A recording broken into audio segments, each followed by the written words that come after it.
ನಮಸ್ತೆ all masters.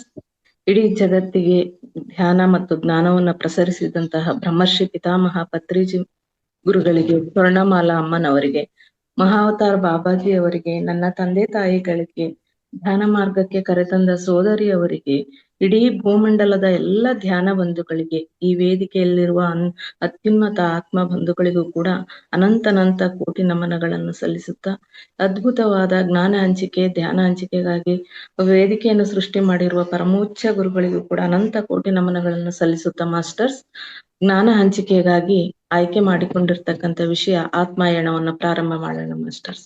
ಈ ಮೊದಲಾಗ್ಲೇ ಆತ್ಮದ ಬರೀ ಈ ಭೌತಿಕ ಜೀವನವಷ್ಟೇ ಅಲ್ಲ, ಸಾವಿನ ನಂತರದ ಪಯಣವೂ ಕೂಡ ಇದೆ. ಆ ಪಯಣ ಹೇಗಿರ್ತದೆ ಅನ್ನೋದ್ರ ಬಗ್ಗೆ ಸೂಕ್ಷ್ಮಯಾನದಲ್ಲಿ ಪರಿಚಯ ಮಾಡಿಕೊಡ್ತಕ್ಕಂಥ ವಿಷಯನೇ ಮಾಸ್ಟರ್ಸ್ ಆತ್ಮಾಯಣ ಅಂತಕ್ಕಂಥದ್ದು. ಈ ಈ ಈ ಹಿಂದೆ ಮಾನವೀಯ ಸಂಯೋಧನೆಯೊಂದಿಗೆ ಸ್ಪಂದಿಸುವಲ್ಲೂ ಕೂಡ ದೇವಜಾತಿಯ ಪಾತ್ರ ಸದಾ ಇರ್ತದೆ. ನಮ್ಮೊಂದಿಗೆ ದೈವಿ ಸ್ವರೂಪದಲ್ಲಿ ಸದಾ ನಮ್ಮೊಂದಿಗೆ ಇರ್ತಾರೆ. ಯಾವುದೇ ಕೂಡ ತೊಂದರೆಗೆ ಒಳಗಾದಾಗ ನಾವು ನಮ್ಗೆ ಸಹಾಯಕ್ಕಾಗಿ ಬರ್ತಾರೆ. ಸೂಕ್ಷ್ಮ ಲೋಕದಲ್ಲಿ ಶಾರೀರಿಕ ರೋಗಗಳು ಅಂತಕ್ಕಂಥದ್ದು ಗೊತ್ತೇ ಇರಲ್ಲ. ಭಾವನಾತ್ಮಕ ಏರಿಳಿತಗಳಂತೂ ಇದ್ದೇ ಇರ್ತದೆ. ಸೂಕ್ಷ್ಮ ಶರೀರ ಇದ್ದಾಗ ಅಲ್ಲಿ ಮನಸ್ಸಿನ ಭಾವನೆಗಳು ವ್ಯಕ್ತ ಆಗೋದ್ರಿಂದ ಅಲ್ಲಿ ಭಾವನೆಗಳ ಏರಿಳಿತ ಇರ್ತದೆ. ಆದರೆ ಈ ಭೌತಿಕ ದೇಹಕ್ಕೆ ಇದ್ದಂತೆ ರೋಗ ರುಜಿನಗಳ ಬಾಧೆ ಇರುವುದಿಲ್ಲ. ಸೂಕ್ಷ್ಮ ಲೋಕವು ಭಾವನಾ ಲೋಕವಾಗಿದೆ. ಸೂಕ್ಷ್ಮ ಶರೀರವು ಭಾವನಾತ್ಮಕವಾದಂತ ವಾಹನ ಆಗಿರೋದ್ರಿಂದ ಆ ಭಾವನೆಗಳ ಏರಿಳಿತ ಅಂತಕ್ಕಂಥದ್ದು ಇರ್ತದೆ. ಈ ಸಂದರ್ಭಗಳಲ್ಲಿ ಭಾವನೆಗಳ ಏರಿಳಿತಗಳ ಸಂದರ್ಭ ಬಂದಾಗ ನಾವುಗಳು ದೇವತೆಗಳು ಕಳವಳಕ್ಕೀಡಾದವರಿಗೆ ಪುನಃ ಭಾವನಾತ್ಮಕ ಸ್ವಾಸ್ಥ್ಯ ನೀಡುವುದಕ್ಕಾಗಿ ಸದಾ ಸಂಸಿದ್ಧರಾಗಿರುತ್ತಾರೆ. ಅಂತವರ ಸೇವೆಯನ್ನ ಮಾಡ್ತಾರೆ. ಅವರು ತಮ್ಮ ದಿವ್ಯ ಸಂಗೀತದಿಂದ ನಮ್ಮ ಮನಸ್ಸನ್ನ ಶಾಂತಗೊಳಿಸ್ತಾರೆ. ದುಃಖಿ ವ್ಯಕ್ತಿಗೆ ಇದು ಬಹಳ ಮಹತ್ವಪೂರ್ಣವಾಗಿದೆ. ಈ ಸಂದರ್ಭದಲ್ಲಿ ಇದನ್ನ ನಿನ್ನ ಸಹಿಸ್ಕೊಳ್ಳೇಬೇಕು. ಇದು ಸಾಮಾನ್ಯ, ಪ್ರತಿಯೊಬ್ಬರಿಗೂ ಇರ್ತಕ್ಕಂಥದ್ದು. ಕಷ್ಟ ನಷ್ಟ ಅಂತಕ್ಕಂಥದ್ದು ನಿನ್ನ ಉನ್ನತಿಗೋಸ್ಕರ ಬಂದಿರ್ತಕ್ಕಂಥದ್ದು ಅಂತಕ್ಕಂಥದ ಜ್ಞಾನವನ್ನು ಕೂಡ ನೀಡ್ತಾರೆ ಮಾಸ್ಟರ್ಸ್. ಅಲ್ಲಿ ಅಪ್ರಸನ್ನ ಜನರು ಇರುವುದೇ ಇಲ್ಲ. ಅಲ್ಲಿ ಯಾವುದೇ ಅಸಮಾಧಾನ ವ್ಯಕ್ತಿಗಳು, ಆ ಭಾವನೆಗಳು ಇರೋದಿಲ್ಲ. ಅಲ್ಲಿಯ ಪರಿಸ್ಥಿತಿಗಳಲ್ಲಿ ಯಾವುದೇ ರೀತಿಯ ದುಃಖಕ್ಕೆ ಕಾರಣಗಳು ಕೂಡ ಇಲ್ಲ. ಆದ್ರೂ ಕೂಡ ಯಾವಾಗ್ಲಾದ್ರೂ ಒಮ್ಮೆ ಆ ರೀತಿಯ ಭಾವನೆಗಳ ಏರಿಳಿತ ಉಂಟಾದಾಗ ದೇವಗಣಗಳು, ವೈದ್ಯರು ಮತ್ತೆ ಶುಶ್ರೂಷಕಿಯರು ಇಲ್ಲಿ ಹೇಗೆ ಭೌತಿಕ ಲೋಕದಲ್ಲಿ ಆರೈಕೆ ಮಾಡ್ತಾರೋ ಅದೇ ರೀತಿಯಲ್ಲಿ ಅತ್ಯಂತ ಪರಿಣಾಮಕಾರಿಯಾದ ರೀತಿಯಲ್ಲಿ ಕಾರ್ಯನಿರ್ವಹಿಸ್ತಾರೆ ಅನ್ನೋ ವಿಷಯದ ಬಗ್ಗೆ ನಿಲ್ಸಿದ್ವಿ ಮಾಸ್ಟರ್ಸ್. ಇವತ್ತು ಅದರ ಮುಂದುವರಿದ ಭಾಗವನ್ನ ನೋಡ್ತಾ ಹೋಗೋಣ ಮಾಸ್ಟರ್ಸ್. ಆಗ ಲೇಖಕರಾದಂತ ಪೀಟರ್ ರಿಷೆಲ್ಲೋ ಅವರಿಗೆ ನಮ್ಮ ಭಾರತೀಯ ಜ್ಞಾನವನ್ನು ನೀಡ್ತಕ್ಕಂತಹ ವ್ಯಕ್ತಿ ಆ ಸೂಕ್ಷ್ಮ ಶರೀರದಲ್ಲಿ ಅವರನ್ನ ಭೇಟಿಯಾಗಿ ಜ್ಞಾನ ನೀಡ್ತಾ ಹೋಗ್ತಾ ಇದ್ರು. ಅವರು ಮುಂದಿನ ದಿನ ಬಂದು 2 ಬಾರಿ ಅವರನ್ನ ಸೂಕ್ಷ್ಮ ಲೋಕ ಯಾತ್ರೆಗೆ ಕರೆದುಕೊಂಡು ಹೋಗಿದ್ರು. ಮತ್ತೊಮ್ಮೆ ನಿನ್ನನ್ನ ಕರೆದುಕೊಂಡು ಹೋಗಿ ಇನ್ನೂ ಹೆಚ್ಚಿನ ಜ್ಞಾನವನ್ನ ನೀಡ್ತೇನೆ ಅಂತ ಹೇಳ್ತಾರೆ ಮಾಸ್ಟರ್ಸ್. ಅಲ್ಲಿಗೆ ಇವರು ಸಿದ್ಧರಾಗಿ ಕೂತಿರ್ತಾರೆ. ನನ್ನನ್ನ ಈ ಬಾರಿ ಹೋದಾಗ ಇನ್ನೂ ಹೆಚ್ಚಿನ ಎಚ್ಚರ ಸ್ಥಿತಿಯಲ್ಲಿ, ಪ್ರಜ್ಞಾ ಸ್ಥಿತಿಯಲ್ಲಿ, ಅರಿವಿನ ಸ್ಥಿತಿಯಲ್ಲಿ ಇದ್ದು ಹೆಚ್ಚಿನ ಜ್ಞಾನವನ್ನು ಪಡಿಬೇಕು. ಅದೇ ರೀತಿ ಈ ಪೀಟರ್ ರಿಷೆಲ್ಲೋ ಅವರು ತಮ್ಮನನ್ನು ಕಳೆದುಕೊಂಡಾಗ ದೊರೆತಂತ ಜ್ಞಾನ ಇದು. ಅಂತ ಸಂದರ್ಭದಲ್ಲಿ ಯಾರು ಕೂಡ ಅಂತ ಸಂದರ್ಭವನ್ನ ಎದುರಿಸಬಾರ್ದು. ಅಂತ ಸಂದರ್ಭದಲ್ಲಿ ಹೇಗಿರ್ಬೇಕು ಅನ್ನೋ ಜ್ಞಾನವನ್ನು ನಾನು ಪ್ರತಿಯೊಬ್ಬರಿಗೂ ಕೊಡಬೇಕು ಅಂತಕ್ಕಂತ ಆತ್ಮವಿಶ್ವಾಸ ಇಟ್ಕೊಂಡು ಅವರು ಕಾಯ್ತಾ ಇರ್ತಾರೆ ಮಾಸ್ಟರ್ಸ್. ಅವರು ತಮ್ಮನನ್ನ ನೋಡ್ದೆ ಈಗಾಗ್ಲೇ ಎಷ್ಟೊಂದ್ ದಿನ ಆಗಿದೆ. ಸೂಕ್ಷ್ಮ ಯಾನಕ್ಕೆ ಹೋದಾಗ ಮೊದಲನೇ ದಿನ ಹೋದಾಗ್ಲೇ ಅವ್ರ ತಮ್ಮ ಬೇರೆ ಕಡೆ ನನಗೆ ಕೆಲಸ ಇದೆ ಅಂತ ಹೋದವರು, ಆತ ಯುದ್ಧ ನಡೀತಕ್ಕಂತ ಸಂದರ್ಭದಲ್ಲಿ ಮರಣ ಹೊಂದಿದ್ರಿಂದ ಯುದ್ಧ ನಡೀತಕ್ಕಂತ ಸ್ಥಳಕ್ಕೆ ನಾನು ಹೋಗ್ ಬರ್ತೀನಿ ಅಂತ ಹೋದವರು ಮತ್ತೆ ಇವರನ್ನ ಭೇಟಿ ಆಗ್ಲಿಲ್ಲ. ಆದ್ರೆ ತಮ್ಮನನ್ನ ಭೇಟಿ ಆಗ್ಲಿಲ್ಲ, ಏನ್ ಮಾಡ್ತಾನೋ ಇನ್ನೋ ಆತಂಕದಿಂದ ಹೊರ ಬಂದಿರ್ತಾರೆ. ಅದೇ ಜ್ಞಾನ ಪ್ರತಿಯೊಬ್ಬರಿಗೂ ಈ ಭೂಮಂಡಲದಲ್ಲಿ ಇರ್ತಕ್ಕಂಥವ್ರಿಗೆ ಮರಣದ ಭಯವನ್ನು ಹೋಗ್ಲಾಡಿಸ್ಬೇಕು. ಮರಣದ ನಂತರನೂ ಜೀವನ ಇದೆ. ಇಲ್ಲಿಯ ಭೌತಿಕ ಜೀವನದಂತೆನೆ ಜೀವನ ಇದೆ.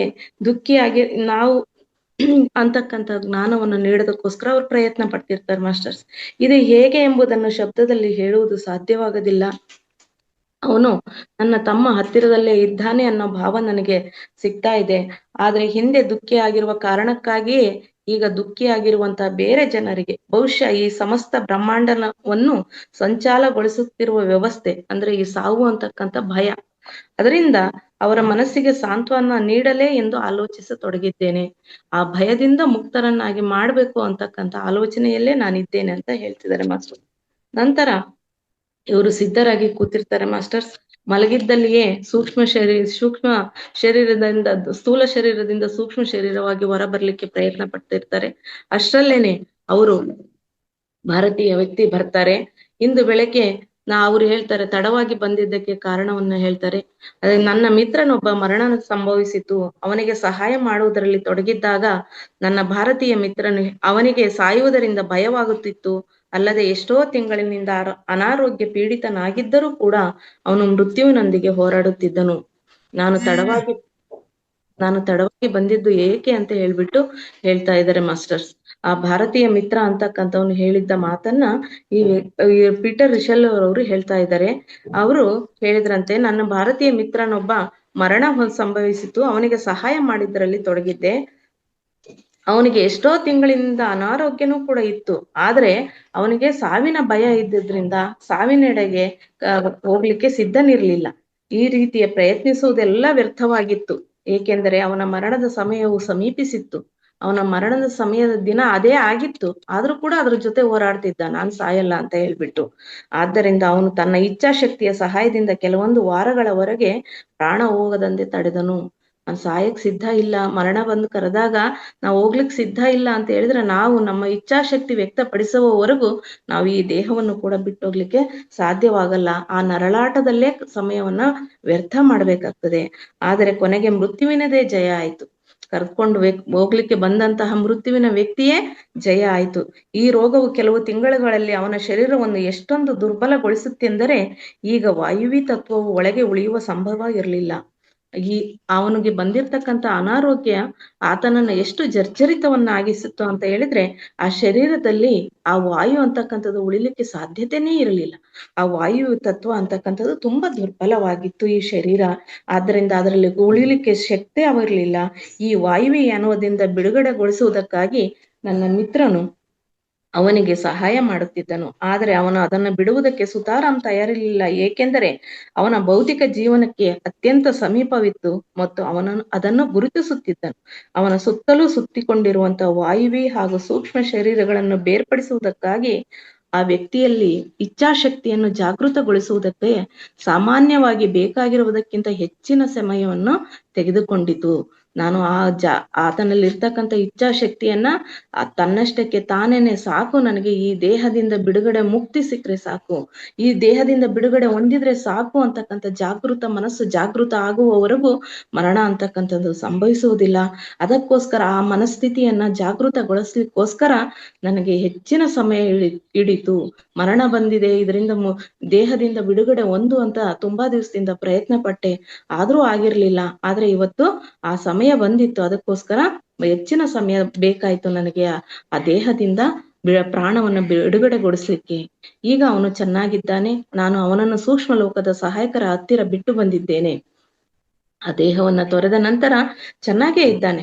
ಆದ್ರೆ ಅವನ್ಗೆ ಸೂಕ್ಷ್ಮ ಲೋಕದ ಸಹಾಯಕರು ಕಾಯ್ತಾ ಇರ್ತಾರಲ್ಲ, ಕರ್ಕೊಂಡು ಹೋಗ್ಲಿಕ್ಕೆ ಬಂದಾಗ, ಮರಣ ಸಂಭವಿಸಿದಾಗ ಆ ಸಹಾಯಕರ ಬಳಿ ಜ್ಞಾನಕ್ಕೋಸ್ಕರ ಬಿಟ್ಟು ಬಂದಿದ್ದೇನೆ.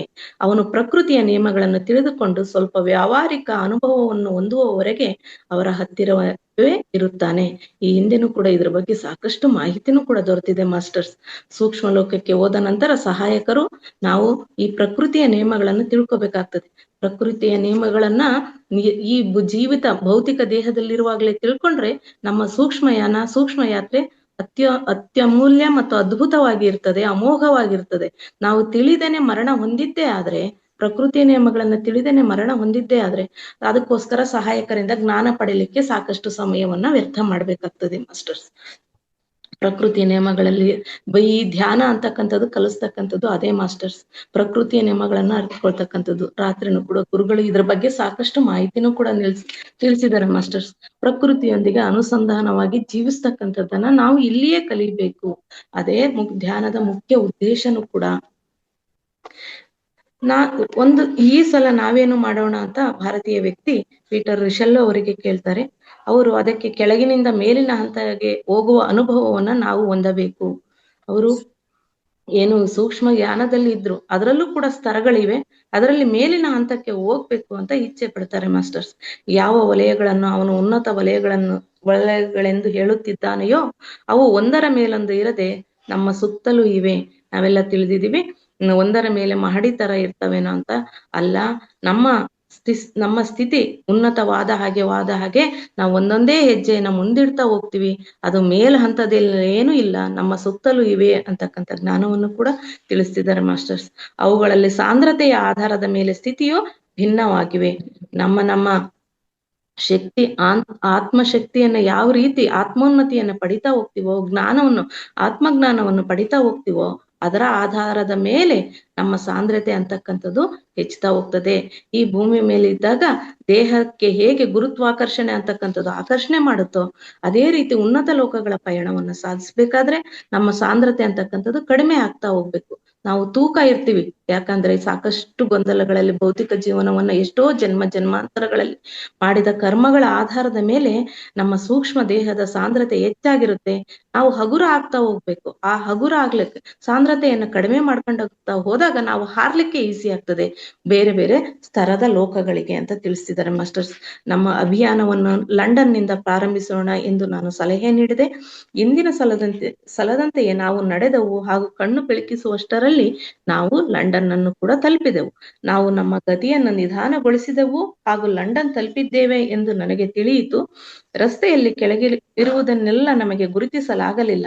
ಗತಿಯು ಎಷ್ಟೊಂದು ವೇಗವಾಗಿತ್ತೆಂದರೆ ಕೆಳಗೆ ಸಮುದ್ರವೋ ಅಥವಾ ಭೂಮಿ ಇದೆಯೋ ಎಂಬುದಷ್ಟೇ ತಿಳಿಯುತ್ತಿತ್ತು. ದೊಡ್ಡ ಪರದೆಯ ಮೇಲೆ ಬಹಳ ವೇಗವಾಗಿ ಸಾಗುವ ದೃಶ್ಯಗಳನ್ನು ನೋಡಿದಂತೆ ಭಾಸವಾಗುತ್ತಿತ್ತು. ದೊಡ್ಡ ಪರದೆಯ ಮೇಲೆ ನಾವು ಸಾಕ್ತಕ್ಕಂಥ ದೃಶ್ಯಗಳನ್ನ ಹೇಗೆ ನೋಡ್ತೇವೋ ಅಷ್ಟು ವೇಗವಾಗಿ ನಾವು ಲಂಡನ್ ಅನ್ನ ತಲುಪಿದೆವು ಅಂತ ಹೇಳ್ತಿದ್ದಾರೆ ಮಾಸ್ಟರ್. ಮುಂದುವರಿಯಲು ನಮಗೆ ಯಾವುದೇ ರೀತಿಯ ಕಷ್ಟವಾಗುತ್ತಿರಲಿಲ್ಲ. ಅಲ್ಲಿ ತಲುಪಲು ನಮಗೆ 1 ನಿಮಿಷಕ್ಕಿಂತಲೂ ಕಡಿಮೆನೇ ಸಮಯ ಹಿಡಿಯಿತು. ನಾವು ಇಲ್ಲಿಂದ ಲಂಡನ್ ಅನ್ನ ತಲುಪಲಿಕ್ಕೆ ಕಡಿಮೆ ಸಮಯನೇ ಉಳಿದಿತ್ತು. ಅವರು ಇದ್ದಿದ್ದು ಶ್ರೀಲಂಕಾದಲ್ಲಿ. ಅಲ್ಲಿಂದನೇ ಪಯಣ ಆರಂಭಿಸಿದ್ರು. ಆದ್ರೆ 1 ನಿಮಿಷ ಅಗ್ರದಲ್ಲಿನೇ ಅವರು ಲಂಡನ್ ಅನ್ನು ಕೂಡ ತಲುಪುತ್ತಾರೆ. ನಾವು ಹೈಡ್ ಪಾರ್ಕ್ ಇಳಿದೆವು. ಇಳಿಯಲು ಇದು ಬಹಳ ಒಳ್ಳೆಯ ಸ್ಥಳ ಎಂದು. ಹಾಗೆ ನೋಡಿದರೆ ಪಕ್ಯಾಡಲ್ಲಿ ಸರ್ಕಸ್ಸಿಗೆ ಹೊರಟಿದ್ದೆವು. ಆದರೆ ಅಲ್ಲಿ ಇಳಿಯುವುದು ನಮಗೆ ಭಯ ಉಂಟು ಮಾಡುತ್ತಿತ್ತು. ಇಷ್ಟೊಂದು ದಟ್ಟಣೆಯಲ್ಲಿ ನನಗೆ ಯಾರಾದರೂ ಡಿಕ್ಕಿ ಹೊಡೆದಾರೋ ಎಂದೆನಿಸಿತ್ತು. ಯಾಕಂದ್ರೆ ಸೂಕ್ಷ್ಮಯಾನದಲ್ಲಿ ಬಂದಿದ್ರಿಂದ ಡಿಕ್ಕಿ ಹೊಡೆದ ತಕ್ಷಣ ನಾನು ಪುನಃ ಮತ್ತೆ ಮೂಲ ದೇಹಕ್ಕೆ, ಭೌತಿಕ ದೇಹಕ್ಕೆ ಹೋಗ್ಬೇಕಾಗ್ತದೆ. ಅದಕ್ಕೋಸ್ಕರ ನಿರ್ಜನ ಪ್ರದೇಶದಲ್ಲಿ ಇಳಿಬೇಕು ಅಂತ ನಿರ್ಧಾರ ಮಾಡಿ ನಾವು ಹೈಡ್ ಪಾರ್ಕ್ ನಲ್ಲಿ ಇಳಿದೆವು ಅಂತ ತಿಳಿಸ್ತಿದ್ದಾರೆ ಮಾಸ್ಟರ್ಸ್. ಇದರ ಭಾವನೆಯು ಮಂಚದ ಮೇಲೆ ಮಲಗಿರುವ ನನ್ನ ಶರೀರದಲ್ಲಿ ಪಲ್ಲಟನವಾಗುತ್ತದೆ. ನಾವು ನಿದ್ರಾವಸ್ಥೆಯಲ್ಲಿ ಮಗ್ಗುಲು ತಿರುಗಿಸ್ತೀವಿ ಅಂತ ಅಂದ್ರೆ ಮಾಸ್ಟರ್ಸ್, ನಮ್ಮ ಸೂಕ್ಷ್ಮಯಾನದಲ್ಲಿ ಯಾವುದೋ ಅಡಚಣೆ ಆದಾಗ ಮಾತ್ರ ನಾವು ಪುನಃ ದೇಹ ಸ್ಥಿತಿಗೆ ಬರೋ ಪ್ರಯತ್ನ ಮಾಡ್ತೇವೆ. ಆದ್ರೆ ಮುಂದೆ ಅದೇ ರೀತಿಯ ನಿಶ್ಶಬ್ದತೆ, ಮೌನತೆ ಇದ್ದದ್ದೇ ಆದ್ರೆ ಪುನಃ ಸೂಕ್ಷ್ಮಯಾನ ಮುಂದುವರಿಯುತ್ತೆ, ಇಲ್ಲವಾದರೆ ಎಚ್ಚರವಾಗುತ್ತದೆ. ಕೊಲಂಬೋದಲ್ಲಿ ಮಲಗಿರುವ ನನ್ನ ಶರೀರವು ತಕ್ಷಣವೇ ತನ್ನ ಒಡೆಯನನ್ನು ಮರಳಿ ಕರೆಯುವ ಪ್ರಯತ್ನ ಮಾಡುವುದು ಅನ್ನೋ ಉದ್ದೇಶಕ್ಕೋಸ್ಕರ ಸೂಕ್ಷ್ಮ ಶರೀರದೊಳಗಿನ ಭಯದಿಂದಾಗಿ ನನ್ನ ಸಹಜ ಪ್ರಜ್ಞಾಸ್ಥಿತಿಗೆ ತ್ವರಿತವಾಗಿ ಮರಳಬೇಕಾಗುವುದು. ಸಾಮಾನ್ಯವಾಗಿ ಆಗುವಂತೆ ನಾನು ಭಯಾನಕ ಕನಸನ್ನೇ ಕಂಡಿದ್ದೇನೆ ಎಂಬ ಭಯದ ಭೌತಿಕ ಪರಿಣಾಮವಾಗಿ ನನ್ನ ಹೃದಯದ ಬಡಿತವೂ ಕೂಡ ಜೋರಾಗುವುದು. ಇದು ಒಂದು ಬೇಸಿಗೆಯ ದಿನದ ಸಂಜೆಯಾಗಿತ್ತು. ಬಹಳಷ್ಟು ಜನರು ವಿಹಾರ ಮಾಡುತ್ತಿದ್ದರು. ಮಕ್ಕಳನ್ನು ತಮ್ಮ ತಾಯಿ ಇಲ್ಲವೇ ಆಯಾಗಳೊಂದಿಗೆ ಆಟವಾಡುತ್ತಿದ್ದರು. ಪಕ್ಕದಲ್ಲೇ ಪಾರ್ಕ್ ಲೇನ್ ನಿಂದ ಹಾಯ್ದು ಪಿಕ್ಯಾಡಲಿ ಹಾಗೂ ಹೈಡ್ ಪಾರ್ಕ್ ಕಾರ್ನರ್ ಹತ್ತ ಹೋಗುವ ರಸ್ತೆಯ ಮೇಲೆ ಅಸಂಖ್ಯ ಕಾರುಗಳು, ಟ್ಯಾಕ್ಸಿಗಳು, ಬಸ್ಸುಗಳು ಕೂಡ ಓಡಾಡುತ್ತಿದ್ದವು. ಆಕ್ಸ್ಫರ್ಡ್ ಸ್ಟ್ರೀಟ್ ನಲ್ಲಿ ನಾನು ಹೋಗಲು ಹೇಳಿದೆ. ಫುಟ್ಪಾತ್ ಮೇಲೆ ಜನದಟ್ಟಣೆ ಬಹಳವಾಗಿತ್ತು. ತಡವಾಗಿ ಶಾಪಿಂಗ್ ಮಾಡಿಕೊಂಡು ಬರುವವರು ಹಾಗೂ ದಿನವಿಡೀ ದುಡಿದು ಅಂಗಡಿಗಳಿಂದ ಬರುತ್ತಿರುವ ಅಸಿಸ್ಟೆಂಟ್ಗಳು ಮನೆಯತ್ತ ಹೊರಟಿದ್ದರು. ನಾವು ಯಾರಿಗೂ ಕೂಡ ಡಿಕ್ಕಿ ಹೊಡೆಯಲಿಲ್ಲ. ಇನ್ನೊಬ್ಬರ ಭೌತಿಕ ಶರೀರದಲ್ಲೂ ಕೂಡ ಹಾಯ್ದು ಪಾರಾಗಿ ಹೋಗುವ ಹಿಂದಿನ ಸಲದಂತೆಯೇ ಈ ಸಲವೂ ಕೂಡ ನನಗೆ ಮುಜುಗರವಾಯಿತು. ಅವರ ಕ್ಷಮೆ ಕೋರದೆ ಇರುವುದು ಕೂಡ ಕಠಿಣವೇ. ಅದಕ್ಕೋಸ್ಕರ ಸಾರಿ ಹೇಳ್ತಾ ನಾವು ಅವರ ದೇಹದ ಮುಖಾಂತರ ಹಾದು ಆರುಪಾರಾಗಿ ಚಲಿಸಿದೆವು ಅಂತ ತಿಳಿಸಿದರು ಅಷ್ಟೆ.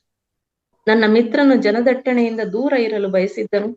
ಆದ್ದರಿಂದ ಅವನು ಜನರ ತಲೆಯ ಮೇಲೆಯೇ 2 ಗಜ ಎತ್ತರದಿಂದ ಹಾಯ್ದು ಹೋಗುತ್ತಿದ್ದನು. ಸ್ವಲ್ಪ ಸಮಯದ ನಂತರ ನಾನು ಹಾಗೆಯೇ ಮಾಡಿದೆ. ಪಿಕ್ಯಾಡಲಿ ಸರ್ಕಸ್ ತಲುಪಿದ ಮೇಲೆ ನಾವು ಕೆಳಗಿಳಿದೆವು. ಬಹುಶಃ ಲಂಡನ್ನ ಹಿಂದಿನ ಯಾತ್ರೆಯ ದೃಶ್ಯಗಳನ್ನು ನೋಡ ಬಯಸಬಹುದು, ಹಾಗಿದ್ದರೆ ನೋಡಿ. ಅಂದ್ರೆ ಸ್ವಲ್ಪ ಮತ್ತೊಮ್ಮೆ ಮತ್ತೆ ರಿಪೀಟ್ ಮಾಡ್ತಿದ್ದಾರೆ ಮಾಸ್ಟರ್. ಪ್ರ್ಯಾಕ್ಯಾಡೋದ ಹೊರಗಿನ ಕೋಣೆಯಲ್ಲಿ ಯಾರನ್ನಾದರೂ ಗುರುತು ಹಿಡಿಯುವೋ ಹಿಡಿಯುವೆಯೋ ಎಂದು ಹೇಳಿದನು. ನಾನು ಒಪ್ಪಿಕೊಂಡೆ. ಅಲ್ಲಿರ್ತಕ್ಕಂಥದ್ದು, ನೀನು ಮೊದಲು ಲಂಡನ್ನ ವಾಸಿಯಾಗಿದ್ದರು ಇವರು, ಈಗ ಅಷ್ಟೇ ಕೊಲಂಬೋದಲ್ಲಿ ಇರೋದ್ರಿಂದ ನೀವು ಮೊದಲಿನಲ್ಲಿ ಇರ್ತಕ್ಕಂಥವ್ರನ್ನ ಯಾರನ್ನಾದ್ರೂ ಗುರುತು ಹಿಡಿಯುವಿಯಾ ಅಂತ ಕೇಳ್ತಾರೆ. ನಡೆಯುತ್ತಾ ಒಳಗೆ ಹೋದೆವು. ತಮ್ಮ ಮಿತ್ರರಿಗಾಗಿ ದಾರಿ ಕಾಯುವಂತವರಿಂದ ನಿಧಾನವಾಗಿ ವಿಶ್ರಾಂತಿ ಗೃಹವು ಭರ್ತಿಯಾಗಿತ್ತು. ವೇಟರ್ಗಳು ಆರ್ಡರ್ ಪಡೆದುಕೊಂಡು ಅದನ್ನು ವಿತರಿಸುವುದಕ್ಕಾಗಿ ಅತ್ತಿಂದ ಇತ್ತ ಓಡಾಡುತ್ತಿರುತ್ತಾರೆ. ನನ್ನ ಪರಿಚಯದವರು ಅಲ್ಲಿ ಯಾರೂ ಕಾಣಲಿಲ್ಲ. ಚಾರ್ಲ್ಸ್ ಹಾಗೂ ರಾಯ್ ಚಾಪ್ಮೆನ್ ಕೂಡ ಇರಲಿಲ್ಲ. ಇವರ ತಮ್ಮನಾದಂತ ಚಾರ್ಲ್ಸ್ನೂ ಇರಲಿಲ್ಲ. ಆಗ ಇವರ ಸ್ನೇಹಿತರಾದಂತ ಚಾಪ್ಮೆನ್ ಕೂಡ ಇರಲಿಲ್ಲ. ಚಾಪ್ಮೆನ್ ಅನ್ನು ದುಡ್ಡು ಕೊಡದೆ ಅಲ್ಲಿ ಬಂದು ಮೇಲಿಂದ ಮೇಲೆ ತಿಂದು ಕುಡಿದು ಹೋಗುವುದರಿಂದ ಬೇಸತ್ತಿರಬಹುದೇನೋ, ಆದರೆ ನಾನು ಕೇಳಲಿಲ್ಲ. ಮೇಲೆ ಹೋಗಿ ಕುಳಿತುಕೊಳ್ಳೋಣವೆಂದು ನನ್ನ ಮಿತ್ರನು ಸನ್ನೆ ಮಾಡಿದನು. ನಾನು ಅರ್ಥ ಮಾಡಿಕೊಂಡೆ. ಏನನ್ನು ಹೇಳದೆ ನಾನು ಹಿಂಬಾಲಿಸಿದೆ. ಬೇಗನೆ ನಾವು ಒಂದು ಓಣಿಯಲ್ಲಿ ತಲುಪಿದೆವು. ಅಲ್ಲಿ ಬಹಳಷ್ಟು ದ್ವಾರಗಳು ಕೂಡ ತೆರೆದುಕೊಳ್ಳುತ್ತಿದ್ದವು.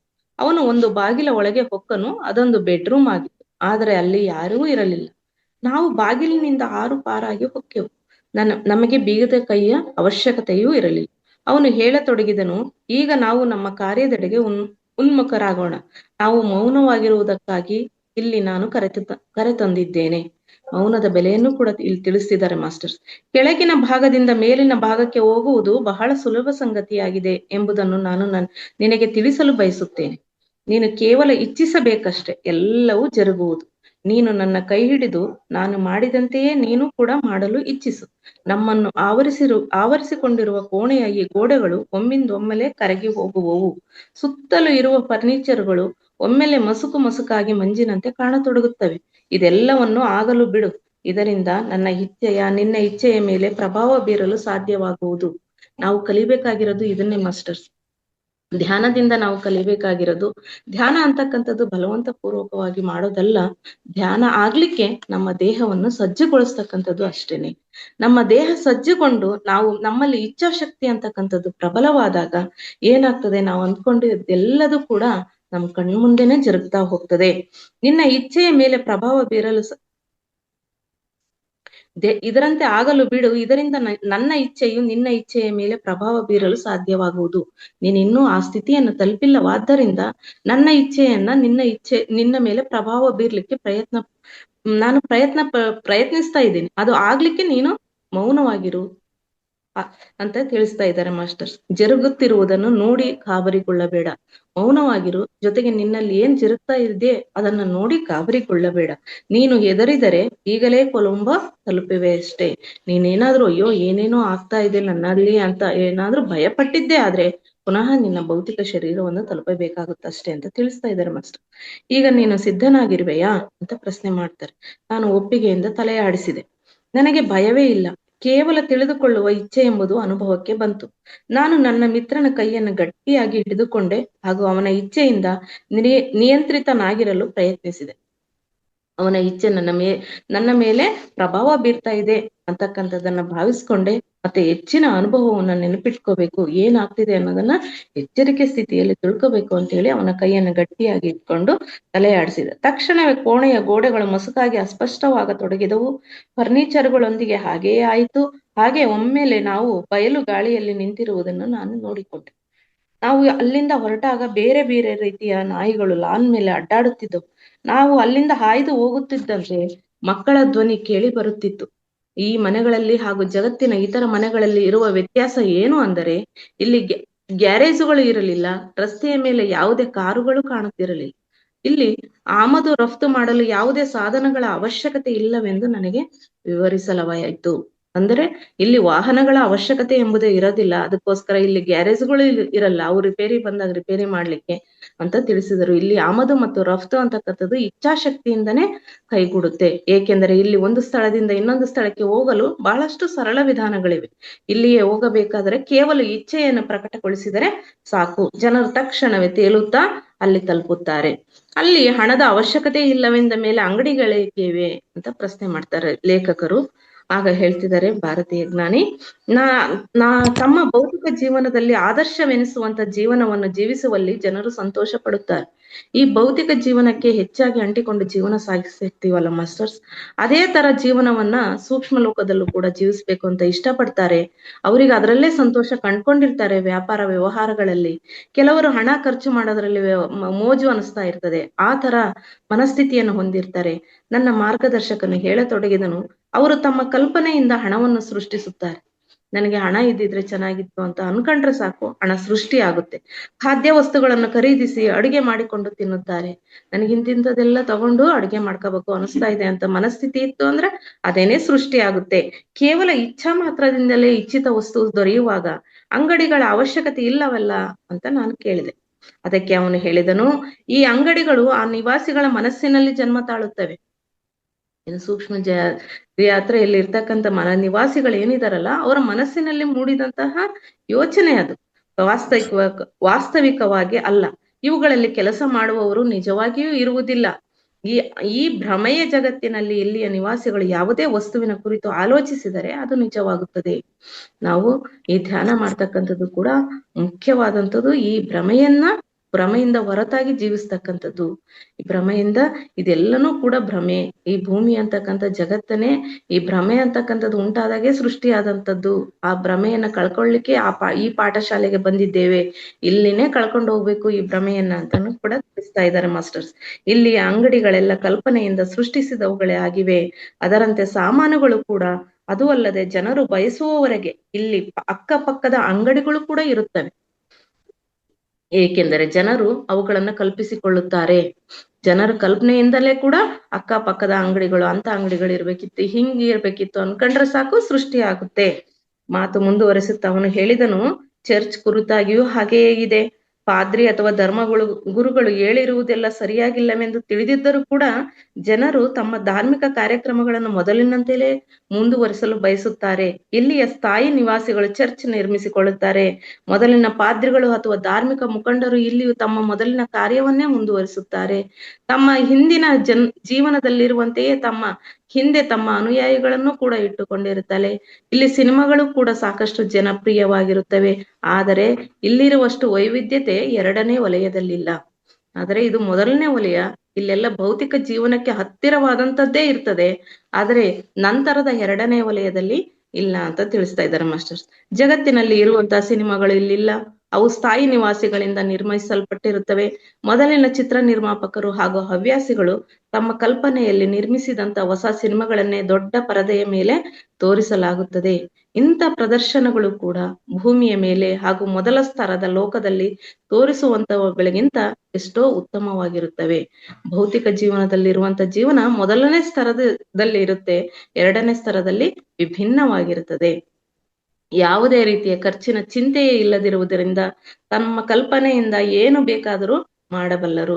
ಥಿಯೇಟರ್ಗಳು ಇಲ್ಲಿ ಸಾಕಷ್ಟು ಪ್ರಚಲಿತದಲ್ಲಿವೆ. ಹವ್ಯಾಸಿ ನಾಟಕಕಾರರು ಹಾಗೂ ನಟರೂ ಇಲ್ಲಿರುತ್ತಾರೆ. ಅವರು ಒಂದಾದ ಮೇಲೊಂದರಂತೆ ನಾಟಕಗಳನ್ನು ತಮ್ಮ ಪರಿಚಯದವರು ಹಾಗೂ ಮಿತ್ರರಿಗಾಗಿ ತಯಾರಿಸುತ್ತಿರುತ್ತಾರೆ. ಅದನ್ನು ನೋಡ್ತಕ್ಕಂಥವ್ರು ನಮ್ಮ ನಾಟಕ ಮಂಡಳಿಯವರು ಹೇಗೆ ವಿಭಿನ್ನ ನಾಟಕಗಳನ್ನ ಪರಿಚಯಿಸ್ತಾರೋ ಅದೇ ರೀತಿಯಾಗಿ ಅಲ್ಲಿಯೂ ಕೂಡ ತಮ್ಮ ಪರಿಚಯಸ್ಥರಿಗಾಗಿ ಮತ್ತು ಮಿತ್ರರಿಗಾಗಿ ತಯಾರಿಸ್ತಾರೆ. ಇದನ್ನು ಅವರು ಸುಲಭವಾಗಿ ಮಾಡುತ್ತಾರೆ. ಏಕೆಂದರೆ ಅಲ್ಲಿ ಸರಿಯಾದ ವೇಷಭೂಷಣಗಳನ್ನು ದೊರಕಿಸಿಕೊಳ್ಳುವಲ್ಲಿಯೂ ಯಾವುದೇ ರೀತಿಯ ಕಷ್ಟಗಳಿರುವುದಿಲ್ಲ. ಇಚ್ಛಾಶಕ್ತಿ ಒಂದು ಇದ್ರೆ ಸಾಕಾಗುತ್ತದೆ. ಇವೆಲ್ಲ ಕಲ್ಪನೆಯಲ್ಲಿಯೇ ಜನ್ಮ ತಾಳುತ್ತವೆ ಹಾಗೂ ಅವುಗಳಿಗೆ ಯಾವುದೇ ರೀತಿಯ ಖರ್ಚು ಕೂಡ ಆಗುವುದಿಲ್ಲ. ಇಲ್ಲಿ ಕೂಡ ಕೆಲವರು ಹೋಟೆಲ್ಗಳಲ್ಲಿ ಇರಬಯಸುತ್ತಾರೆ. ಬಹುಶಃ ಇವರು ಭೂಮಿಯ ಮೇಲೆ ಸ್ಟಾರ್ ಹೋಟೆಲ್ಗಳಲ್ಲಿ ಇರಬಯಸಿದ್ದಿರಬಹುದು. ಆದರೆ ಬಹಳ ದುಬಾರಿ ಆಗಿರುವ ಕಾರಣ ಅವರಿಗೆ ಅಲ್ಲಿ ಇದು ಸಾಧ್ಯವಾಗಿರುವುದಿಲ್ಲ. ಈ ಮೊದಲನೇ ಸ್ತರದಲ್ಲಿ ಏನಿದಾರಲ್ಲ ಮಾಸ್ಟರ್ಸ್, ಅಲ್ಲಿ ಈ ಭೌತಿಕ ಜೀವನದಲ್ಲಿ ಸಾಧನೆ ಆಗತಕ್ಕಂತ ಆಸೆಗಳನ್ನೆಲ್ಲವನ್ನು ಪೂರೈಸ್ಕೊಳ್ಳೋದ್ರಲ್ಲೇ ಸಾಕಷ್ಟು ಸಮಯವನ್ನ ಕಳೀತಾರೆ ಅಂತ ತಿಳಿಸ್ತಾ ಇದ್ದಾರೆ ಮಾಸ್ಟರ್ಸ್. ಆದರೆ ಬಹಳ ದುಬಾರಿ ಆಗಿರುವ ಕಾರಣದಿಂದ ಅವರಿಗೆ ಇಲ್ಲಿ ಅದು ಸಾಧ್ಯವಾಗಿರ್ಲಿಕ್ಕಿಲ್ಲ. ಅವರು ಇಲ್ಲಿ ಅವರು 5 ಸ್ಟಾರ್ ಹೋಟೆಲ್, 7 ಸ್ಟಾರ್ ಹೋಟೆಲ್ ಈ ರೀತಿಯ ಇರ್ಲಿಕ್ಕೂ ಕೂಡ ಸಾಧ್ಯತೆ ಇದೆ. ಭೂಮಿಯ ಮೇಲೆ ಯಾವುದೇ ಸಾಮಾನ್ಯ ನಗರಗಳಲ್ಲಿ ಇಂಥ ಹೋಟೆಲ್ಗಳು ಇರುವುದು ಸಾಧ್ಯವೇ ಇಲ್ಲ. ಆದರೆ ಹಣ ಗಳಿಸುವುದು ಇವರ ಧ್ಯೇಯವಾಗಿಲ್ಲ. ಜನರು ಇಲ್ಲಿ ಇರುತ್ತಾರೆ ಮತ್ತು ತಮ್ಮ ಕಲ್ಪನೆಯ ಮೂಲಕವೇ ಅವರಿಗೆ ಎಲ್ಲ ರೀತಿಯ ಸೇವೆನೂ ಕೂಡ ದೊರೆಯುತ್ತದೆ.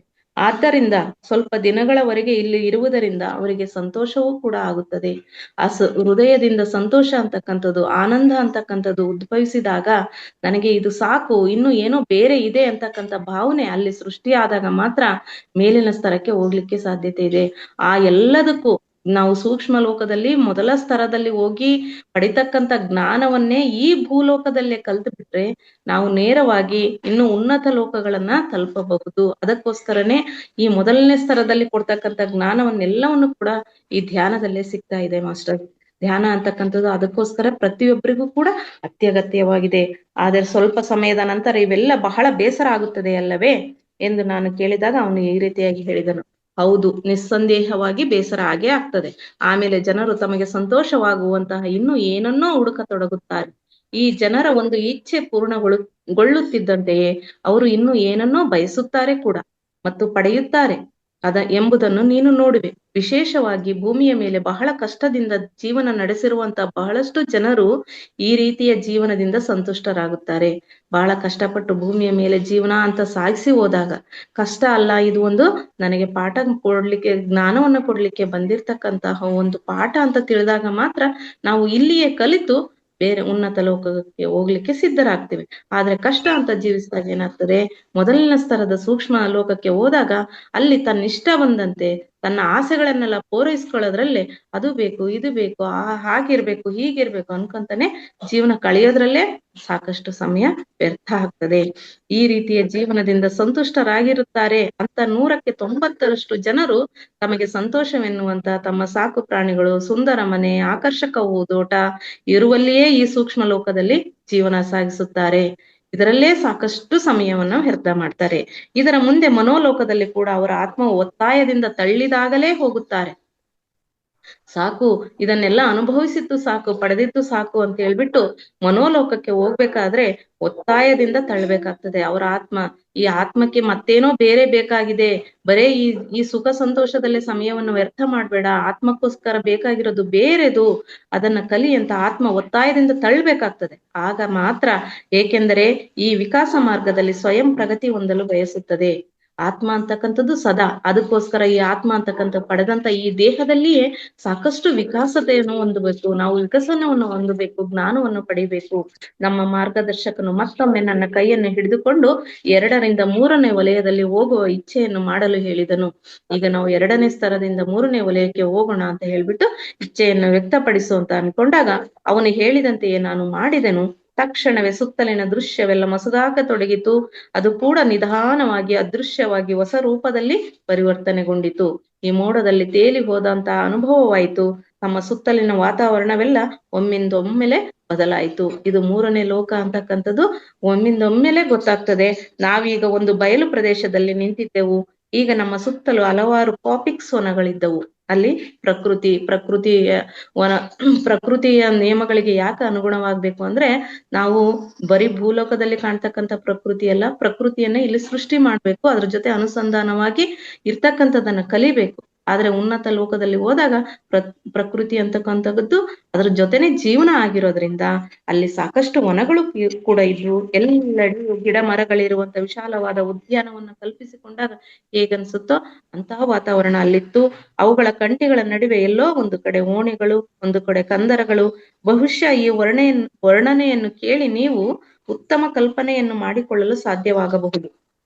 ಇಂಥವುದು ನಮ್ಮ ಜಗತ್ತಿನಲ್ಲಿ ಎಲ್ಲಿಯೂ ಕೂಡ ಇಲ್ಲ. ಆದರೆ ನಾನು ಕಲ್ಪಿಸಿಕೊಂಡರೆ ಬಹುಶಃ ಶೇರ್ವುಡ್ ಅರಣ್ಯವು ಮೇಲಿಂದ ಹೇಗೆ ಕಾಣಿಸುತ್ತದೆಯೋ ಹಾಗೆ ಸ್ವಲ್ಪ ಹಾಗೆಯೇ ಕಾಣಿಸುತ್ತೆ. ಆಫ್ರಿಕಾದ ದಟ್ಟ ಕಾಡಾಗಿರ್ತಕ್ಕಂಥ ಶೇರ್ವುಡ್ ಅರಣ್ಯ ಹೇಗೆ ಇದೆಯೋ ಹಾಗೆ ಇರಬಹುದು ಅಂತ ಕಲ್ಪನೆ ಮಾಡಿಕೊಂಡೆ. ಬಹುಶಃ ಶೇರ್ವುಡ್ ಅರಣ್ಯವು ಮೇಲಿಂದ ಕೆಳಗೆ ಹೇಗೆ ಕಾಣಿಸುತ್ತಿದೆಯೋ ಹಾಗೆಯೇ ಕಾಣಿಸುತ್ತಿತ್ತು. ಎಷ್ಟೋ ಎಕರೆಗಳಷ್ಟು ತೆರೆದ ಮೈದಾನಗಳು ಕೆಲವು ಕಡೆ ಹರಡಿಕೊಂಡಿದ್ದವು. ಇವುಗಳಲ್ಲಿ 3 ಎಕರೆಗಳ ಅರಣ್ಯ ಮಾರ್ಗವಿದ್ದರೆ ಸುಮಾರು ಅಂದಾಜು ಒಂದು 50 ಎಕರೆಗಳಷ್ಟು ಹೊಲಗಳಿದ್ದವು. ಈ ಎಲ್ಲ ಅರಣ್ಯ ಮಾರ್ಗಗಳು ಬಹಳ ಸುಂದರವಿದ್ದವು. ಇವುಗಳಲ್ಲಿ ಎಲ್ಲೆಡೆ ಹೂಗಳಿಂದ ತುಂಬಿದ ಕಂಟಿಗಳಿದ್ದವು. ಹಾಗೂ ಹುಲ್ಲಿನ ಮಧ್ಯೆ ನೈದಿಲೆಯ ಹಳದಿ ಹೂಗಳು ಪುಷ್ಕಳವಾಗಿ ತುಂಬಿದ್ದವು ಕೂಡ. ಮೊದಲು ಅಲ್ಲಿ ಯಾವುದೇ ಮನೆಗಳು ಕಾಣಿಸುತ್ತಿರಲಿಲ್ಲ. ಆದರೆ ನಂತರದಲ್ಲಿ ಮೊದಲು ಇಂಗ್ಲೆಂಡಿನಲ್ಲಿ ದೊಡ್ಡ ಶ್ರೀಮಂತರು ವಾಸಿಸುವಂತಹ ಹಳೆಯ ಭವನಗಳಂತಹ ದೊಡ್ಡ ದೊಡ್ಡ ವಿಚಿತ್ರವೆನಿಸುವಂತಹ ಮನೆಗಳು ಕೂಡ ಕಾಣಿಸತೊಡಗಿದವು. ನಿಧಾನವಾಗಿ ನಾವು ಗಾಳಿಯಲ್ಲಿ ತೇಲುತ್ತಾ ಹೋದೆವು. ಖುಲ್ಲಾ ಮೈದಾನದಲ್ಲಿ ಗುಂಪು ಗುಂಪಾಗಿ ಜನರು ಕೂಡಿದ್ದರು. ಇಂಥ ಒಂದು ಗುಂಪಿನ ಹತ್ತಿರ ಹೋದೆವು. ಹೋಗಿ ನೋಡಿದಾಗ ಸುಮಾರು 100 ಜನರು ಒಬ್ಬ ಕಲಾಕಾರನು ವರ್ಣಚಿತ್ರ ಬಿಡಿಸುವುದನ್ನೇ ನೋಡುತ್ತಿದ್ದರು. ಅಲ್ಲಿ ಒಬ್ಬ ಕಲಾಕಾರನು ವರ್ಣಚಿತ್ರ ಬಿಡಿಸುವುದನ್ನು ನೋಡುತ್ತಾ ಕ್ಯಾನ್ವಾಸಿನ ಮೇಲೆ 50 ಅಡಿ ಉದ್ದದ 50 ಅಡಿ ಅಗಲ ಇರಬಹುದು ಆ ಕ್ಯಾನ್ವಾಸ್. ಅದರಲ್ಲಿ ಅಲ್ಲಿರುವ ಪ್ರೇಕ್ಷಕರೆಲ್ಲ ನೋಡುವುದರಲ್ಲಿ ಎಷ್ಟೊಂದು ಮಗ್ನರಾಗಿದ್ದರೆಂದರೆ ನಾವು ಅಲ್ಲಿ ಹೋಗಿ ನಿಂತಿರುವುದು ಅವರಿಗೆ ಯಾರಿಗೂ ಕೂಡ ಗಮನಕ್ಕೆ ಬರಲಿಲ್ಲ. ಆ ಕಲಾಕಾರನು ಬ್ರಷ್ ಉಪಯೋಗಿಸ್ತಿರಲಿಲ್ಲ. ಅವನ ಕೈಯಲ್ಲಿ ಮೀನು ಹಿಡಿಯುವಂತ ಉದ್ದವಾದ ಒಂದು ಚಡಿ ಇತ್ತು. ಅವನು ಕ್ಯಾನ್ವಾಸ್ ಮೇಲೆ ಆ ಚಡಿಯಿಂದ ಕೆಲವು ಭಾಗಗಳಲ್ಲಿ ಸ್ಪರ್ಶ ಮಾಡುತ್ತಿದ್ದಂತೆಯೇ ಚಿತ್ರ ಅಂತಕ್ಕಂಥದ್ದು ಎದ್ದು ಕಾಣುತ್ತಿತ್ತು. ಮೊದಲು ಕಚ್ಚಾ ರೇಖೆಗಳು ರೂಪುಗೊಂಡವು. ಆಮೇಲೆ ಅವುಗಳಲ್ಲಿ ಸೂಕ್ಷ್ಮತೆಗಳು ಕಾಣಿಸಿಕೊಂಡವು. ವರ್ಣಚಿತ್ರವನ್ನು ಮಾಡುತ್ತಾ ಮಾಡುತ್ತಾ ಆ ಕಲಾಕಾರನು ತಾನು ಏನು ಮಾಡುತ್ತಿದ್ದಾನೆನ್ನುವುದನ್ನು ಕೂಡ ವಿವರಿಸಿ ಹೇಳುತ್ತಾ ಇದ್ದನು. ತಾನು ಏನು ನಿರ್ಮಿಸುತ್ತಿದ್ದೇನೆನ್ನುವುದನ್ನು ಕೂಡ ಪ್ರೇಕ್ಷಕರಿಗೆಲ್ಲ ಸ್ಪಷ್ಟವಾಗಿ ಕೂಡ ತಿಳಿಸಿದನು. ಅವನು ವರ್ಣಚಿತ್ರದ ಒಂದು ಭಾಗವನ್ನು ಕೂಡ ಅಳಿಸಿ ಹಾಕಿದನು. ಆ ಚಡಿಯಿಂದ ಅವನು ಕ್ಯಾನ್ವಾಸ್ ಅನ್ನು ಸ್ಪರ್ಶಿಸುತ್ತಿದ್ದಂತೆಯೇ ವರ್ಣಚಿತ್ರದ ಆ ಭಾಗವು ಅದೃಶ್ಯವಾಯಿತು. ಅವನು ಮೊದಲ ವಿಚಾರ ರೂಪವು ತನ್ನ ಮನೋವಂಚಿತ ರೂಪವನ್ನು ಅಂಕಿತಗೊಳಿಸುವಷ್ಟು ಸ್ಪಷ್ಟವಾಗಿರಲಿಲ್ಲ ಎಂಬುದನ್ನು ಕೂಡ ಸ್ವಯಂ ಅವನೇ ಕೂಡ ಸ್ಪಷ್ಟವಾಗಿ ಹೇಳ್ತಾನೆ. ಅವನು ಮತ್ತೊಮ್ಮೆ ತನ್ನನ್ನು ಏಕಾಗ್ರಗೊಳಿಸಿಕೊಂಡನು. ನನ್ನ ಮನಸ್ಸು ಯಾಕೋ ಚಂಚಲವಾಗಿದೆ, ನೆಕ್ಸ್ಟ್ ಏಕಾಗ್ರತೆಗೊಳಿಸಿಕೊಂಡು ನಾಗೇನು ಈಗ ಒಂದು ಚಿತ್ರವನ್ನು ಬಿಡಿಸ್ತಾ ಇದ್ದೇನೆ ನೋಡಿ ಅಂತ ಹೇಳಿ ಏಕಾಗ್ರತೆಗೊಳಿಸಿಕೊಂಡನು. ಅವನು ಚಡಿಯ ಕುಂಚವು ಕೆಲವೊಮ್ಮೆ ಮೇಲೆ ಕೆಳಗೆ ಕೆಲವೊಮ್ಮೆ ಅತ್ತಿಂದ ಇತ್ತಿಂದ ಓಡಾಡುತ್ತಿತ್ತು. ಚಿತ್ರದ ಆ ಭಾಗವು ಇನ್ನುಳಿದ ಭಾಗಗಳೊಂದಿಗೆ ಒಂದಾಯಿತು. ಈ ಎರಡನೇ ಪ್ರಯತ್ನದಲ್ಲಿ ಅವನ ಮನೋವಂಚಿತ ಆಕಾರವು ಸಾಕಾರವಾಯಿತು. ಏಕಾಗ್ರತೆ ಅಂತಕ್ಕಂಥದ್ದು ಕೂಡ ಎಷ್ಟು ಮುಖ್ಯ. ಆ ಏಕಾಗ್ರತೆಯನ್ನು ಗಳಿಸ್ಕೊಡ್ತಕ್ಕಂಥದ್ದೇ ಈ ಧ್ಯಾನ ಅಂತಕ್ಕಂಥದ್ದು ಅಂತ ತಿಳಿಸ್ತಿದ್ದಾರೆ ಮಾಸ್ಟರ್ಸ್. ಅವನ ಹೆಚ್ಚಿನ ಮಾತುಗಳನ್ನು ಅರ್ಥ ಮಾಡಿಕೊಳ್ಳುವುದು ನನ್ನಲ್ಲಿ ಸಾಧ್ಯವಾಗ್ಲಿಲ್ಲ.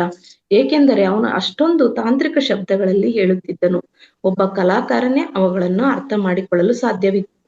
ಕಲಾಕಾರನು ಹಿಂದಿನ ಯುಗದಲ್ಲಿ ಒಬ್ಬ ದೊಡ್ಡ ಕಲಾಕಾರನಾಗಿದ್ದನೆಂಬುದು ಕೂಡ ತಿಳಿದು ಬರುತ್ತಿತ್ತು. ಯಾವುದೇ ಕಲಾಕಾರನು ಆಮೇಲೆ ಕೂಡ ವರ್ಣಚಿತ್ರಗಳನ್ನೇ ರಚಿಸುತ್ತಿರುತ್ತಾನೆ. ಏಕೆಂದರೆ ಅವನ ಜೀವನ ಕಾಲದಲ್ಲಿ ಯಾವ ಅಂತಃ ಪ್ರೇರಣೆಯಿಂದ ಚಿತ್ರಗಳನ್ನು ರಚಿಸುತ್ತಿದ್ದನೋ ಅದು ಈಗಲೂ ಕೂಡ ಜೀವಂತವಾಗಿದೆ. ಈಗ ಅವನಿಗೆ ಕೈಯಲ್ಲಿ ಕುಂಚ ಮತ್ತು ಬಣ್ಣಗಳನ್ನು ಬಳಸಿ ಚಿತ್ರ ರಚಿಸಬೇಕಾಗಿಲ್ಲ. ಏಕೆಂದರೆ ಈ ಜಗತ್ತಿನಲ್ಲಿ ಪ್ರವೇಶಿಸಿದ ಮೇಲೆ ಕೇವಲ ಅವನ ವಿಚಾರಗಳನ್ನು ಪ್ರಕಟಗೊಳಿಸುವ ಮಾತ್ರದಿಂದಲೇ ಅವನು ತನ್ನ ಕಲ್ಪನೆಗಳನ್ನು ವರ್ಣಗಳಲ್ಲಿ ವ್ಯಕ್ತಗೊಳಿಸಬಲ್ಲ. ಈ ತರಹ ಸೂಕ್ಷ್ಮ ತತ್ವವು ಅವನ ವಿಚಾರಗಳ ಅನ್ವಯ ಅಳವಡಿಕೆಗೊಳಪಟ್ಟು ಚಿತ್ರ ರೂಪದಲ್ಲಿ ಪರಿವರ್ತಿತವಾಗುತ್ತದೆ. ವಿಚಾರಗಳ ವೃದ್ಧಿಸಿದಂತೆ ಜಾದು ನಡೆಯುತ್ತಿದ್ದಂತೆ ಭಾಸವಾಗುತ್ತದೆ.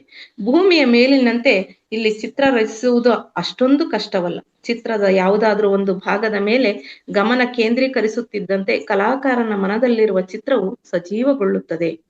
ಆ ಚಿತ್ರದ ಸುಂದರವಾದ ವರ್ಣಗಳನ್ನು ನಾನು ವರ್ಣಿಸುವುದು ಕೂಡ ಸಾಧ್ಯವಿಲ್ಲ. ಏಕೆಂದರೆ ನನಗೆ ಪರಿಚಿತವಾದ ಬಣ್ಣಗಳ ಮಧ್ಯೆ ನಮಗೆ ಹೆಸರೇ ತಿಳಿದಿರುವಂತಹ ಎಷ್ಟೋ ವರ್ಣಗಳನ್ನು ಕೂಡ ಬಳಸಲಾಗಿದೆ. ಸುಮಾರು 30 ಶೇಡುಗಳಿಲ್ಲ ಕೆಂಪು ಬಣ್ಣವನ್ನು ಒಂದೇ ಹೆಸರಿನಿಂದ ಕರೆಯುತ್ತಾರೆ. ನಾವು ಬರೀ ಕೆಂಪು ಅಂತ ಹೇಳ್ತೀವಿ ಅಷ್ಟೇ.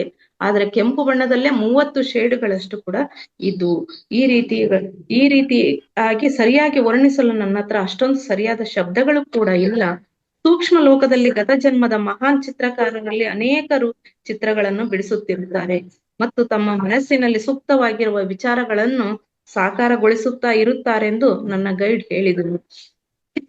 ಈ ಸೃಜನ ಕ್ರಿಯೆಯನ್ನು ನೋಡುತ್ತಿರುವವರೆಲ್ಲ ಇಲ್ಲಿ ಹೇಳಿದ ವಿಧಾನಗಳನ್ನು ಅಳವಡಿಸಿಕೊಂಡು ತಾವೇ ಸ್ವಯಂ ಚಿತ್ರಗಳನ್ನು ರಚಿಸ ಬಯಸುತ್ತಾರೆ.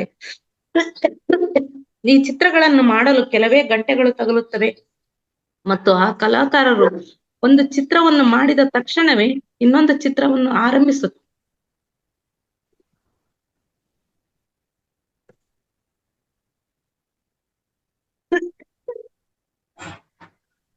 ಒಂದ್ ನಿಮಿಷ ಮಾಸ್ಟರ್.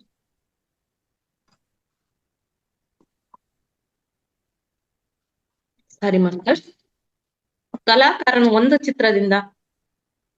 ಚಿತ್ರ ಮುಗಿಸಿದ ತಕ್ಷಣ ಇನ್ನೊಂದು ಚಿತ್ರ ರಚನೆ ಮಾಡ್ತಾರ ಅಂತ ಕೇಳ್ತಾರೆ ಲೇಖಕರು. ಅದಕ್ಕೆ ಹೇಳ್ತಿದ್ದಾರೆ, ಕಲಾಕಾರನು ಒಂದು ಚಿತ್ರದಿಂದ ತನ್ನ ಗಮನವನ್ನು ಬೇರೆಡೆ ಹರಿಸಿದರೆ ಈ ಚಿತ್ರಗಳು ಸಪ್ಪೆಯಾಗುತ್ತವೆ. ನೋಡ್ರಿ ಮಾಸ್ಟರ್ ಎಷ್ಟು ಅದ್ಭುತ. ಬರೇ ಇಚ್ಛೆ ಅಂತಕ್ಕಂಥದ್ದು, ಏಕಾಗ್ರತೆ ಅಂತಕ್ಕಂಥದ್ದು. ನಾವು ಇಲ್ಲಿ ಸಾಧಿಸಬೇಕಾಗಿರೋದು ಕೂಡ ಅದೇನೆ. ನಾವ್ ಏನ್ ಮಾಡ್ತಾ ಇದೀವೋ ಅಲ್ಲಿ ಏಕಾಗ್ರತೆ ಇರಬೇಕು, ಅಲ್ಲಿ ಸ್ಥಿರತೆಯನ್ನ ಕಾಪಾಡಿಕೊಳ್ಳಬೇಕು, ಅರಿವಿನಿಂದ ಇರಬೇಕು, ಪ್ರಜ್ಞೆಯಿಂದ ಇರಬೇಕು. ಯಾವುದೇ ಚಿಕ್ಕ ಕೆಲಸವಾಗ್ಲಿ ದೊಡ್ಡ ಕೆಲಸವಾಗ್ಲಿ. ಬಟ್ ನಾವು ಇದುವರೆಗೆ ಮಾಡ್ತಾ ಇದ್ದಿದ್ದು ಏನೋ ಕೆಲಸ ಮಾಡೋದು, ಎಲ್ಲೋ ಯೋಚನೆ ಮಾಡೋದು. ಹಾಗಾಗಿ ನಮ್ಮ ಜೀವನ ಅಲೈನ್ಮೆಂಟ್ ಆಗಿಲ್ಲ. ಈ ಧ್ಯಾನ ಅಂತಕ್ಕಂಥದ್ದು ನಮ್ಮೆಲ್ಲರಿಗೂ ಕೂಡ ಅಲೈನ್ಮೆಂಟ್ ಅನ್ನ ಸಾಧಿಸೋದನ್ನ ಕಲಿಸ್ತಾ ಇದೆ ಎಂದು ನಾನು ಕೇಳಿದನು. ಆಗ ನನ್ನ ಮಿತ್ರನು ಈ ರೀತಿ ಹೇಳಿದನು, ಇಲ್ಲ, ಚಿತ್ರ ಒಂದು ಸೂಕ್ಷ್ಮ ತತ್ವದಿಂದ ನಿರ್ಮಿತವಾಗಿದ್ದರೆ ಅದರ ಮೇಲೆ ಯಾವುದಾದ್ರೂ ಒಂದೇ ವಿಚಾರ ಕೇಂದ್ರೀಕೃತವಾಗಿರುವವರೆಗೆ ಅದು ಇದ್ದಂತೆಯೇ ಇರುತ್ತದೆ. ನಮ್ಮ ಗಮನ ಅಲ್ಲೇ ಇತ್ತು ಅಂದ್ರೆ ಆ ಚಿತ್ರ ಇದ್ದಂತೆಯೇ ಇರುತ್ತದೆ. ಅದರ ಮೇಲಿನ ಗಮನವನ್ನು ಬೇರೆಡೆ ಹರಿಸಿದಾಗ ಅದು ನಿಧಾನವಾಗಿ ಮುಖ್ಯ ಸೂಕ್ಷ್ಮ ವಾತಾವರಣದಲ್ಲಿ ವಿಲೀನಗೊಳ್ಳತೊಡಗುತ್ತದೆ. ಅಥವಾ ಎಲ್ಲಿಯವರೆಗೆ ಯಾವುದಾದರೂ ಹೊಸ ವಿಚಾರವು ಅದನ್ನು ಪುನಃ ಒಂದು ಹೊಸ ಚಿತ್ರದಲ್ಲಿ ಸಾಕಾರಗೊಳಿಸುವುದಿಲ್ಲವೋ ಅಲ್ಲಿಯವರೆಗೂ ಕೂಡ ಅದು ಅದೃಶ್ಯವಾಗುವುದಿಲ್ಲ.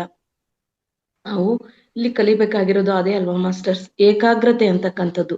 ನಾವು ಇದುವರೆಗೆ ಏನೇನೋ ಮಾಡಿದೀವಿ, ಆ ಏಕಾಗ್ರತೆ ಅಂತಕ್ಕಂಥದನ್ನ ಸಾಧಿಸಿದಾಗ ನಾವು ಬುದ್ಧಿಯಿಂದ ಕೆಲಸ ಮಾಡ್ತಾ ಹೋಗ್ತೇವೆ. ಹಾಗಾದ್ರೆ ನಾವು ಇಷ್ಟು ದಿನ ಮಾಡ್ತಿದ್ವಿ ಏನಂದ್ರೆ ಮನಸ್ಸಿನ ಮಾತನ್ನ ಮನಸ್ಸಿಗೆ ಅಡಿಯಾಳಾಗಿದ್ವಿ.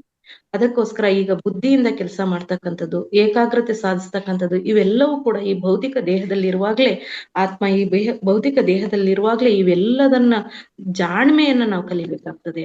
ಅದಕ್ಕೋಸ್ಕರನೇ ಸಾಕಷ್ಟು ಮಾಹಿತಿಯನ್ನ ಯಾಕೆ ನಾವು ಆತ್ಮ ಪಯಣಕ್ಕೆ ಯಾಕೆ ತಿಳ್ಕೋಬೇಕು, ಯಾಕೆ ನಾವು ಈ ಭೌತಿಕ ಜೀವನದಲ್ಲಿರುವಾಗ್ಲೇ ಆತ್ಮಯಾನವನ್ನು ಯಾಕೆ ಅರ್ಥೈಸ್ಕೋಬೇಕು ಅನ್ನೋದಕ್ಕೆ ಸೂಕ್ಷ್ಮವಾಗಿ ಕಲಿತಕ್ಕಂಥ ಅಂಶಗಳು ಇವೆಲ್ಲವೂ ಆಗಿದಾವೆ ಮಾಸ್ಟರ್ಸ್.